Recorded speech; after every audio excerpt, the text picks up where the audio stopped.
everyone, and welcome. We've all gotten that payslip and skipped right to the bottom line, right? But what if I told you that final number isn't actually what the law considers your wages? It's that legal definition that really matters for things like your savings and benefits.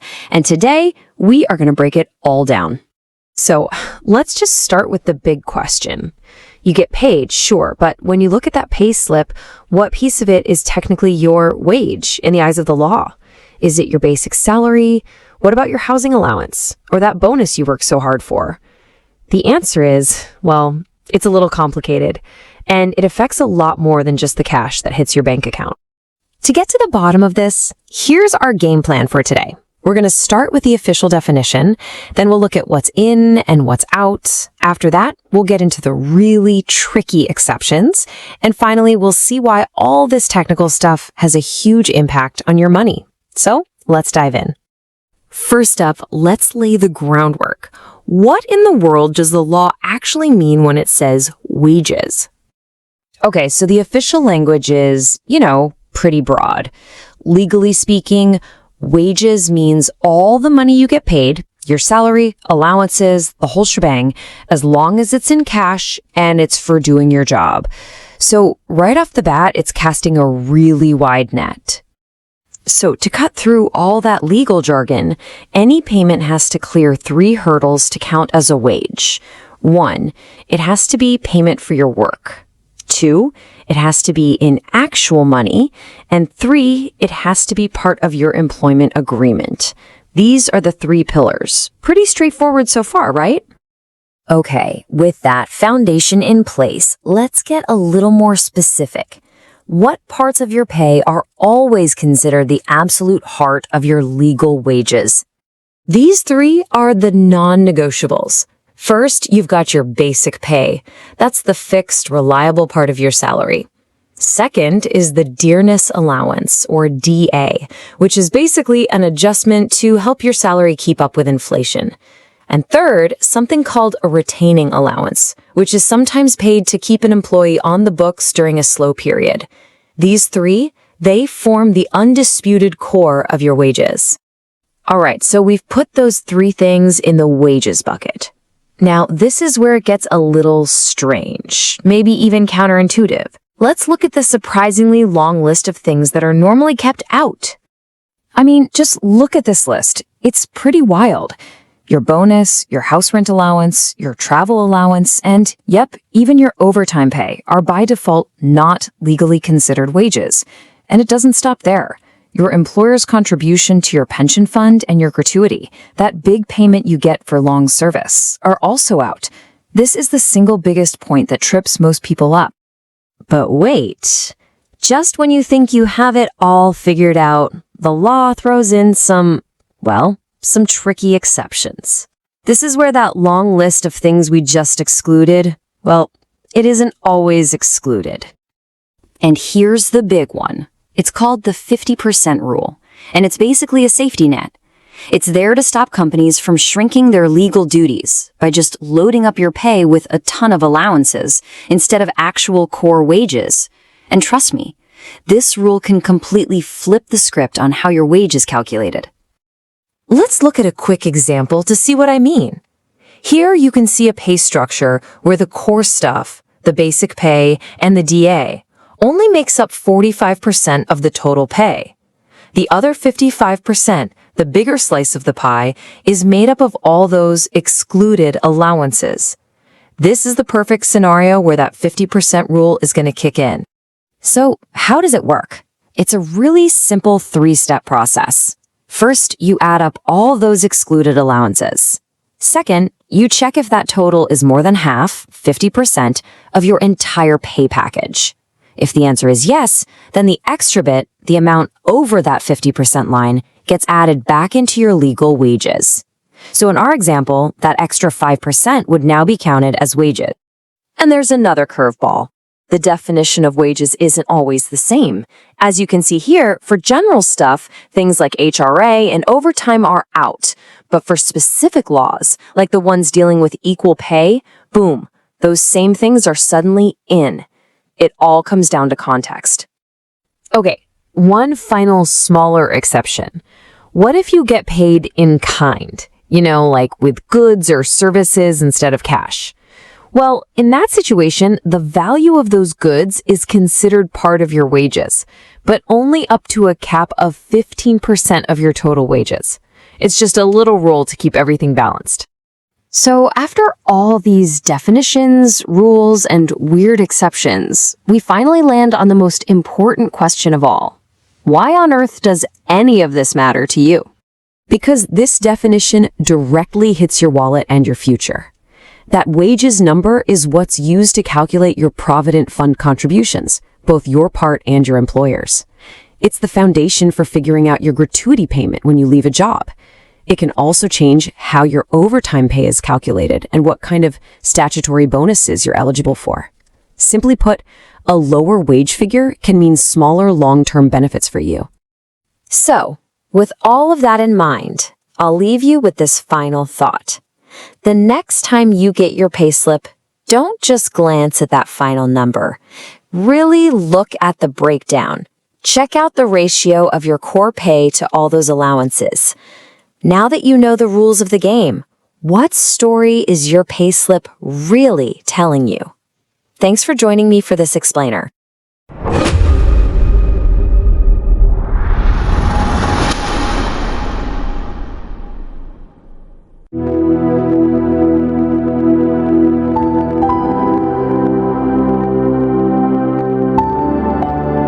Welcome back to the Deep Dive.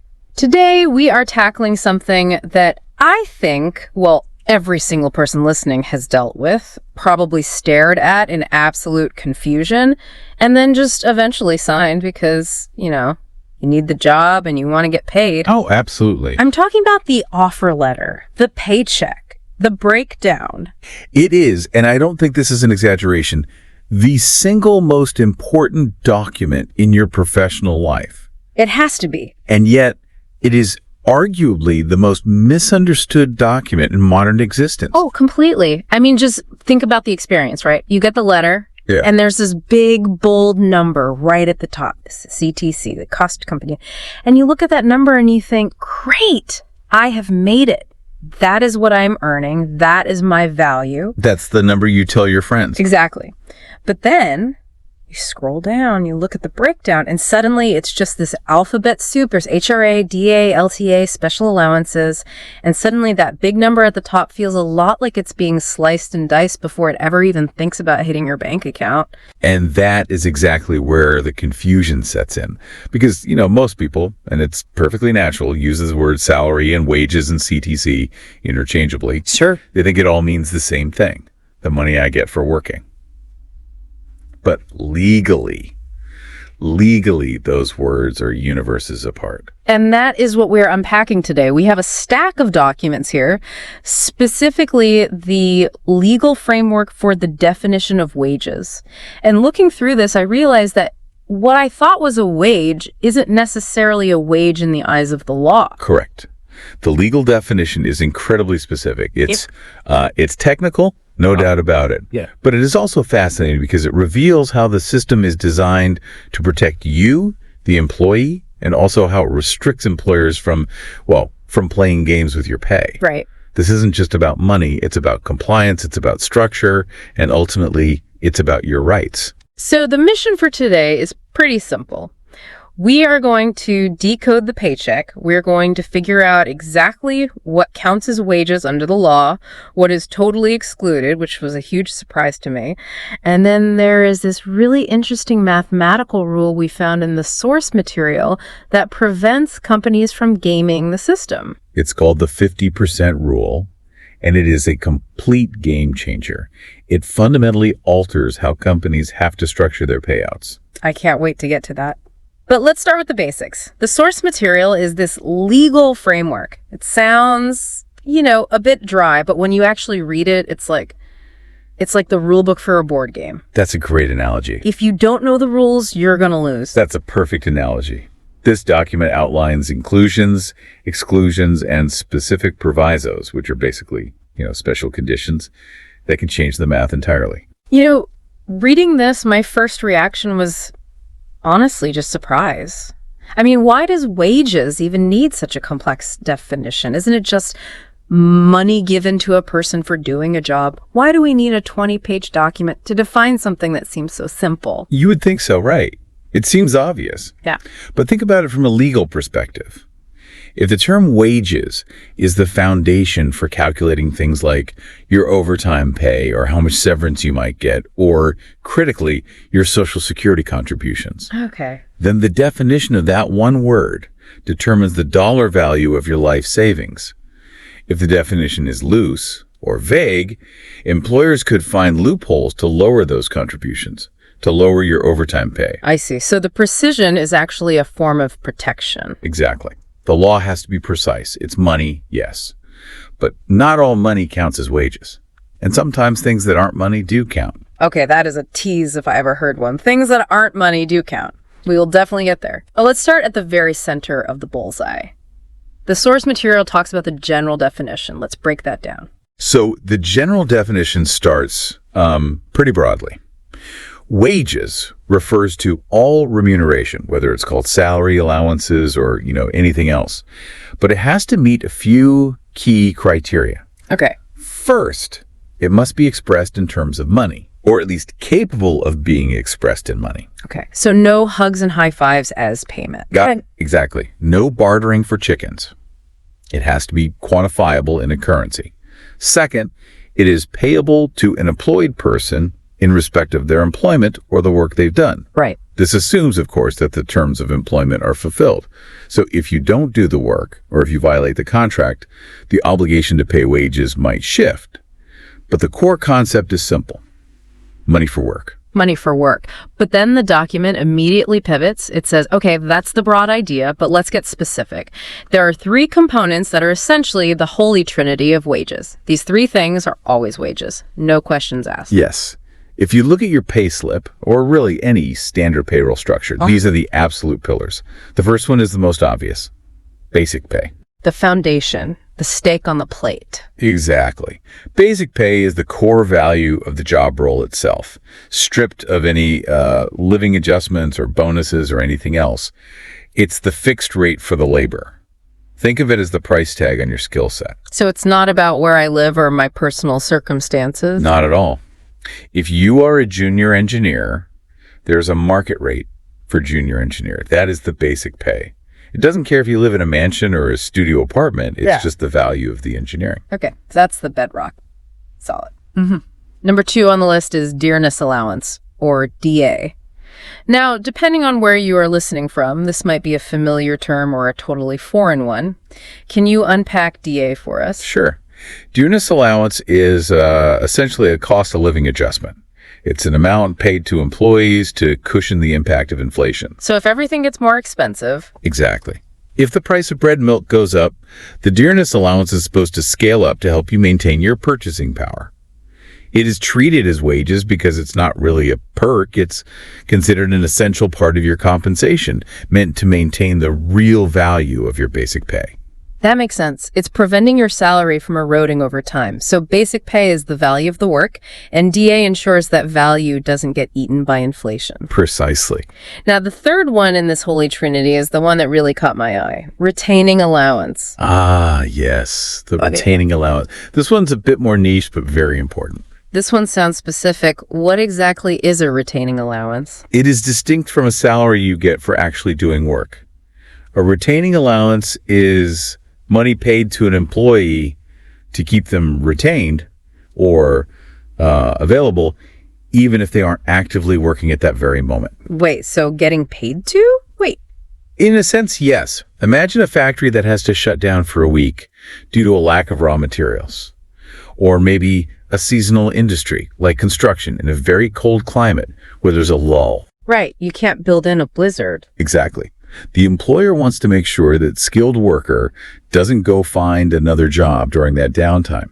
So they pay a retaining allowance. It's a payment that says, we aren't working today, but here is some money to ensure you are here when we start up again. That is fascinating. It's like a subscription fee for the employee's loyalty and time. That's a perfect way to put it. And the law says, if you are paying someone just to be available, that counts as wages. because you are controlling their time, you are preventing them from working elsewhere. Even if no widget is being made, the employment relationship is active because that element of control is active. Okay, so we have the big three: basic pay, dearness allowance, DA, and retaining allowance. The source says these are the components specifically included, but this begs the question, and I think I know where we're going next. Why only these three? I mean, my payslip has 15 different lines on it. Why are the other 12 lines not considered the default wages? It's a great question. And it comes down to stability and predictability. Basic, DA, and retaining are fixed, core values associated with the labor itself.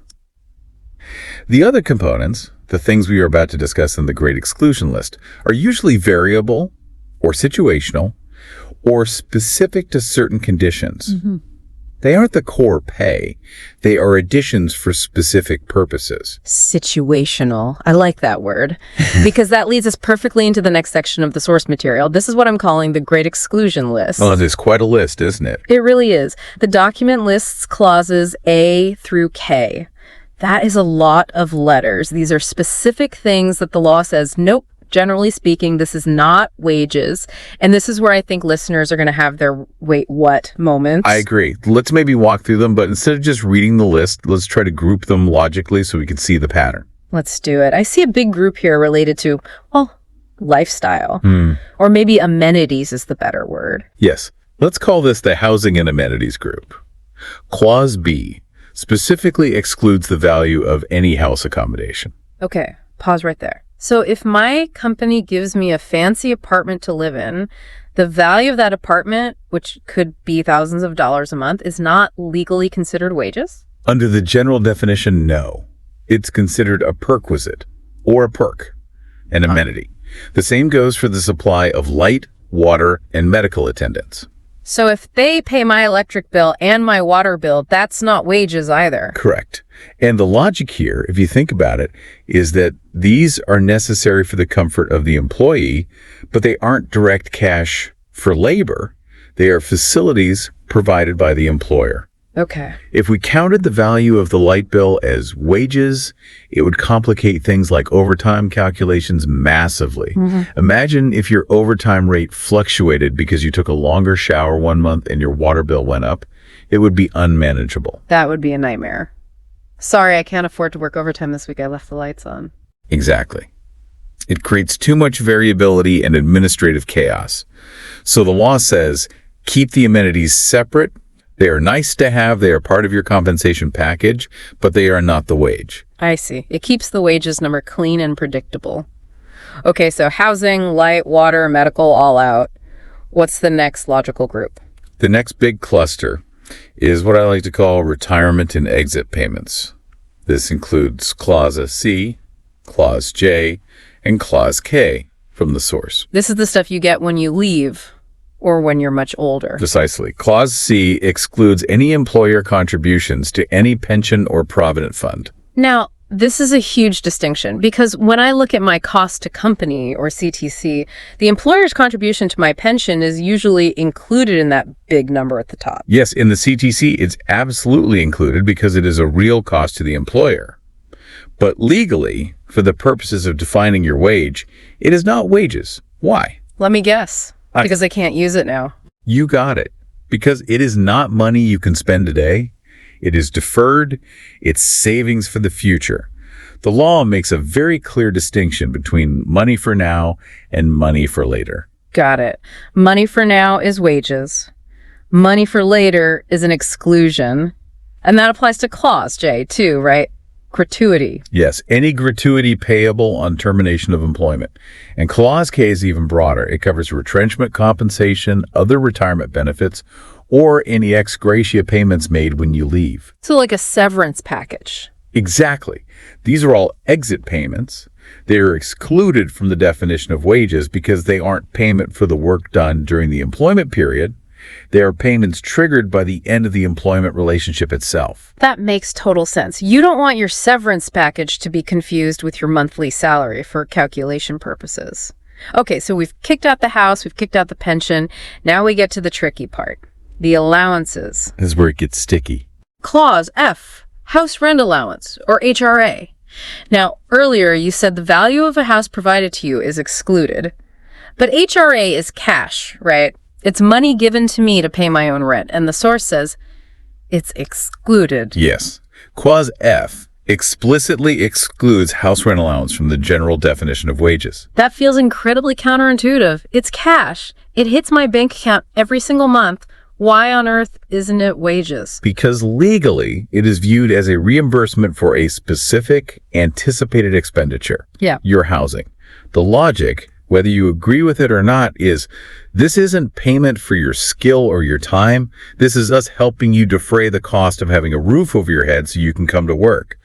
Okay. I'm putting a big mental pin in that because I have a feeling HRA is going to come back to haunt us later on. Oh, it will. It's one of the most dynamic components in this whole framework. Okay, what else is in this not wages pile? I see clause to D here. It mentions conveyance allowance. That's travel money, right? Right. The value of any traveling concessions or any conveyance allowance, again, it's viewed as a reimbursement for the cost of getting to work, not payment for the work itself. And clause E seems to be a catch-all for that same idea.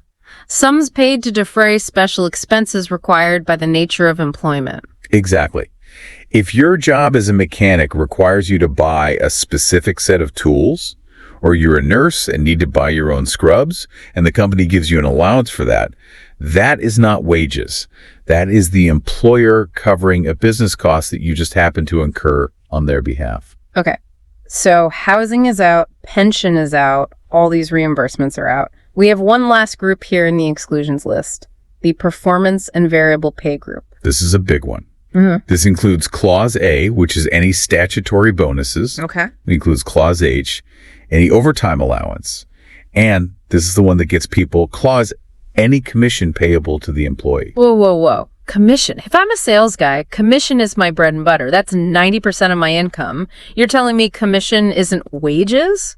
Under this specific definition in the source material, under the general definition, commission is listed in the exclusions. That is wild. I can't wrap my head around that. Yeah. And overtime, too. Yes.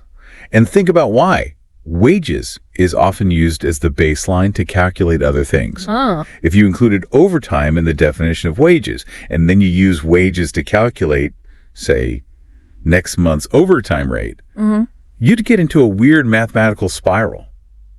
Feedback loop. A recursion loop, yeah. The number would just keep feeding on itself. Exactly. So they strip out the variable stuff, overtime, commission, bonuses, to get to that stable, basic plus DA figure. It provides a consistent, non-volatile base for all other calculations. Okay, so let's just recap the laundry list. No company-provided house, no pension contributions, no travel allowance, no HRA, no overtime, no commission, no bonus. Correct. Under the general definition, all excluded. So I'm sitting here listening to this, and the wheels are turning in my head. And I'm thinking, if I'm an unethical employer, I have a brilliant idea. I think I know exactly where you're going with this. Here is my evil plan. I want to hire you. I want to pay you, say, $1,000 a month. But I don't want to pay high taxes or Social Security or whatever is based on the legal definition of wages. Right. So I'm going to structure your pay like this. I'll pay you $1 in basic pay and $999 in special allowances or uniform allowance or HRA. Since all those allowances are excluded, my official wage bill is only $1. I win. And that is exactly what employers used to do. It's a practice called wage splitting.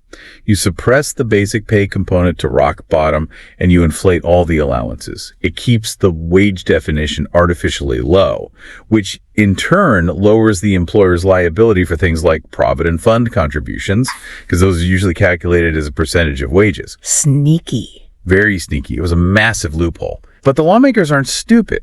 And the source material has a weapon specifically designed to find and kill that exact strategy. This is section 3 in our outline, the 50% rule. The game changer. Okay, lay it on us. How does the 50% rule stop my evil plan of the $1 salary? It's a simple but brilliant mathematical floor. The proviso in the document states this. You look at the sum of all those exclusions we just talked about, clauses A through I. So the bonuses, HRA, overtime, commission, all of it. Okay, I'd take that whole pile of excluded money. You add it all up. Then you compare that number to the total remuneration payable to the employee. Total remuneration meaning absolutely everything combined. Basic, allowances, the whole pie. The whole pie. And here's the trigger. If the sum of the exclusions exceeds 50% of the total remuneration. Wait, let me visualize this. So if my allowances pile is heavier than half of the total pie, then the amount exceeding that 50% is stripped out of the exclusions pile and is added back into the wages pile. It gets reclassified. it gets repatriated. It's pulled back across the border. It gets deemed as wages. You cannot hide it in the allowances anymore. This is a bit math heavy, so let's do a quick hypothetical. Listener, grab a mental napkin and a pen. Let's say my total pay, the whole pie, is $100. Okay, total pay is 100. And let's say I have a sneaky employer. He sets my basic pay at $20. And he sets my allowances, the excluded stuff, at $80. Right. So normally under the old system, your wage would just be 20, very low. But now we apply the 50% rule. Okay. First step, we look at the sum of the exclusions, that's 80. Second step, we look at the total, that's 100. Now the question, is 80 more than 50% of 100? Yes. 50% of 100 is 50. 80 is clearly higher than 50. The trigger has been pulled. So we have an excess amount. We have to figure out how much is over the line. We do. You take the total exclusions, which is 80, and you subtract the 50% threshold, which is 50. So 80 minus 50 is 30. That 30 is the excess. The law says that $30 cannot stay in the exclusions pile. It moves over to the wages pile. So my new legal wage isn't 20 anymore. It's my original 20, the basic pay, plus that $30 of excess. So my wage is now 50. Exactly. The law effectively forces the wages to be at least 50% of your total compensation. You can never have a structure where allowances are 80% and wages are 20%. The math automatically corrects it to a 50-50 split. That is brilliant. It's like a self-correcting mechanism. You can try to skew the numbers, but the formula will just snap them back into place. Precisely. And this matters immensely because, remember, things like your Social Security or your gratuity payment are calculated based on wages. So in your example, without this rule, your benefits would be calculated based on a wage of 20. With the rule, they're calculated based on a wage of 50. That is a massive difference for the employee's financial future. It really is. It stops the race to the bottom on basic pay. But, looking at the source here, there is a small but important detail in parentheses. It says 50% or a percentage as may be notified by the central government. Ah, yes. That is the government keeping a very powerful lever for themselves. Currently, the standard is 50%. But the government reserves the right to issue a notification and say, you know what? We think it should be 60% or 40%. That's incredibly powerful. They can change the entire payroll structure of the country just by changing that one number in a notice. It's a volume knob for wage security and employer liability. If they turn it up to 60%, employers have to pay more in benefits across the board. If they turn it down to 40%, employers get more flexibility in how they structure compensation. It's a major economic policy tool. Fascinating. So, okay, we have the general definition, which is the Holy Trinity, basic, DA, and retaining. We have the long list of exclusions, and we have the 50% rule that acts as a guardrail to prevent abuse of those exclusions. But this is a legal document, and legal documents love exceptions. They certainly do. And this is where things get a little bit, confusing. Yeah. But in a good way that ultimately benefits the employee. We're now in section 4 of our deep dive, Context Matters. Right. So far, we have been talking about the definition of wages for general purposes, like for calculating provident fund and things like that. But the source material points out that for specific purposes, the definition actually changes. It changes. Like, the word wage literally means something different depending on which law you are looking at. Specifically, depending on the goal of that law. The source highlights two major purposes where the definition morphs: equal wages and payment of wages. Okay. Equal wages refers to gender equality, I assume, right? Equal pay for equal work. Correct. Ensuring that men, women, and all genders are paid equally for performing the same job or work of a similar nature. Now think about this for a second.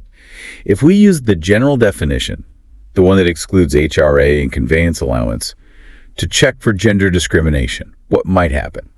Well, I guess an employer could pay a man and woman the exact same basic pay, say $100. So on paper, legally, their wages are equal. Oh.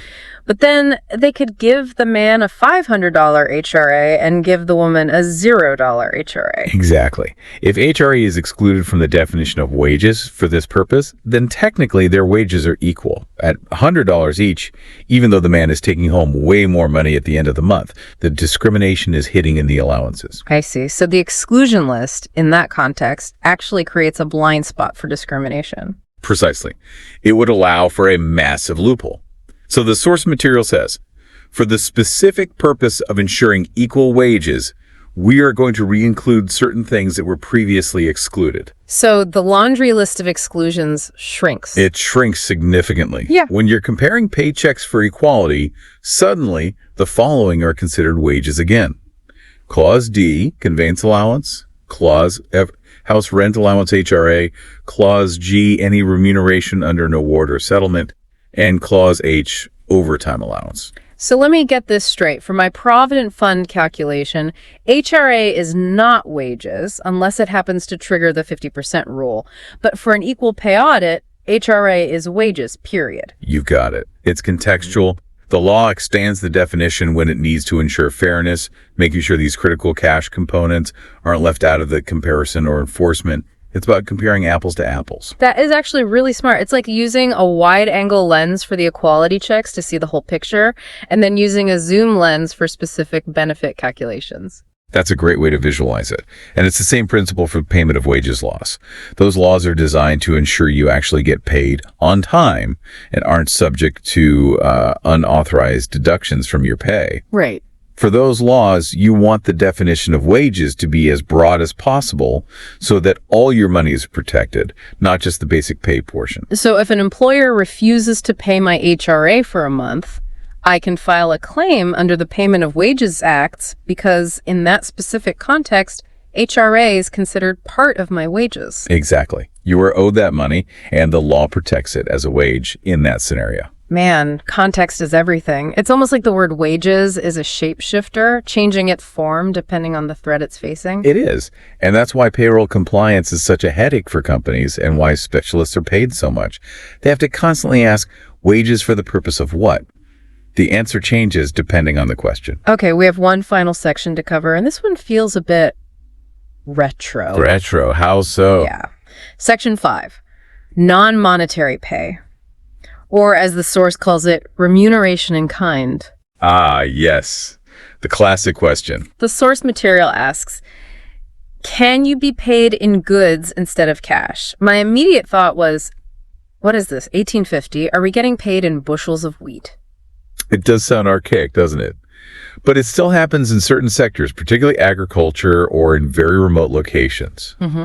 And the law has to address it. So what's the verdict? Can I pay you in wheat? The rule is, yes, remuneration in kind is allowed to be deemed part of wages, so the wheat can count. Okay. But, and this is a very important but, there's a very strict cap.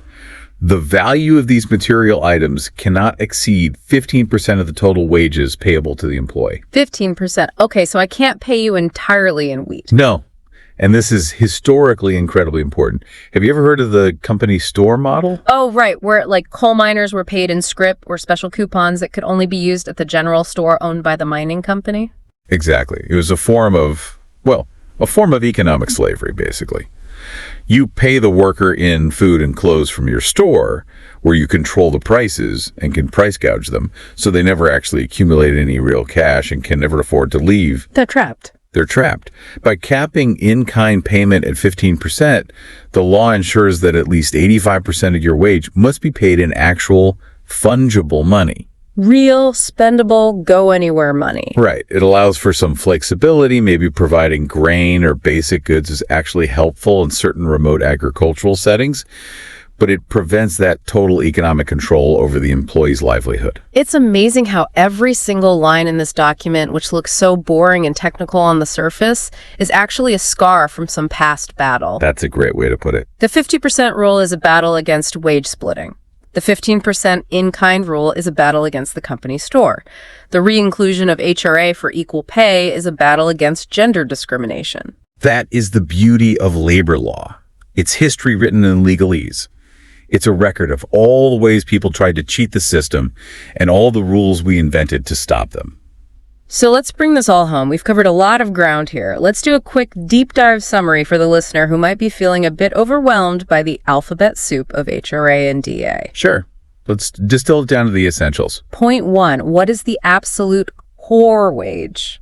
Wages equals basic pay plus dearness allowance, or DA, plus any retaining allowance. That is your bedrock, the Holy Trinity.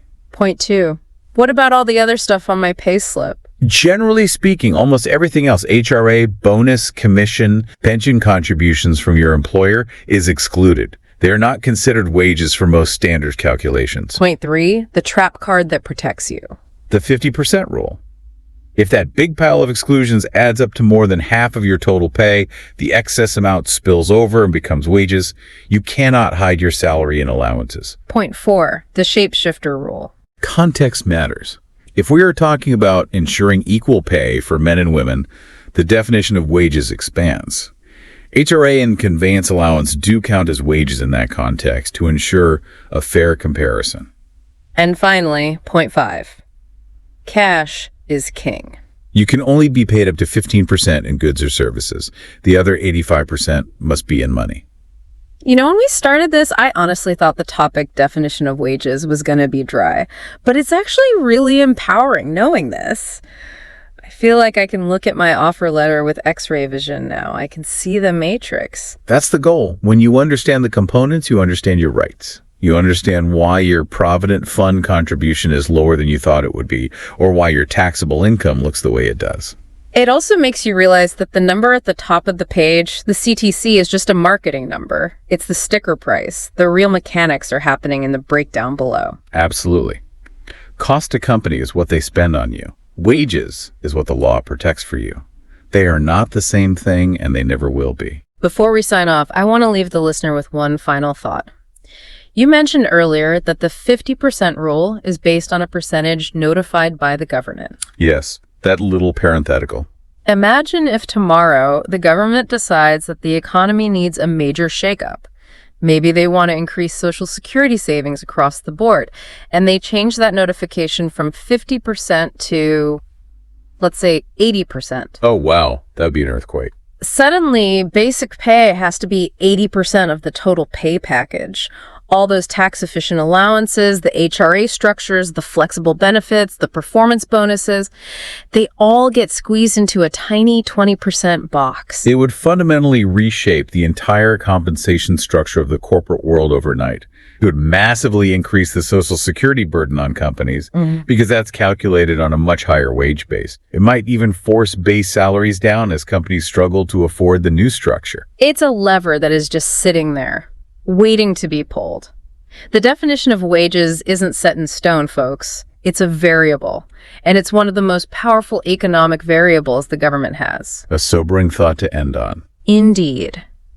Thank you for listening to this deep dive. We hope you look at your next paycheck with a little more suspicion and a lot more understanding. Knowledge is power. Yeah. Especially when it comes to your wallet. See you next time.